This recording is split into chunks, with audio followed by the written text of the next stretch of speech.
તો જ્યારે વડાપ્રધાન નરેન્દ્ર મોદી આપણા સુરતના લિંબાયત વિસ્તારમાં આવવાના હતા ત્યારે મેં આ પેઇન્ટિંગ ગયા વર્ષે આપણો જે અયોધ્યાનું મંદિર બન્યું ત્યારે આ પેઇન્ટિંગની મેં શરૂઆત કરી હતી. તો હમણાં 10-15 દિવસથી આ પેઇન્ટિંગને પૂર્ણ કરવામાં હું લાગી ગયો હતો અને મારી ઈચ્છા હતી કે આ પેઇન્ટિંગ સાહેબ સુધી પહોંચે.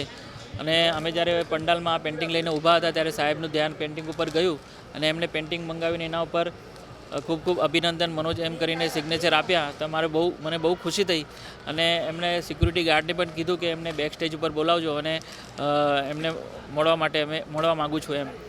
હું જ્યારે બેક સ્ટેજ ઉપર આવીને બેઠા હતા ત્યારે સાહેબ આવીને મળ્યા મને અને મારા વિશે બધું પૂછ્યું. મને ખૂબ આનંદ થયો અને આ પેઇન્ટિંગ મારું તેમના સુધી પહોંચ્યું એના માટે હું સાહેબનો ખૂબ ખૂબ આભાર વ્યક્ત. મને ખૂબ આનંદ થયો સાહેબ, આટલા બધા લોકો વચ્ચે જ્યારે મારી જે હું નાનકડો કલાકાર છું અને મારી કલાનું જ્યારે સન્માન મળે ત્યારે કલાકારને એ જ જોઈતું હોય છે. તો એ વસ્તુ મને મળી ગઈ અને મને બહુ ખુશી થઈ અને સાહેબે જે હસ્તાક્ષર કરી મને આપ્યા છે તો એમના આશીર્વાદ રૂપે આ પેઇન્ટિંગ મારી પાસે રહેશે.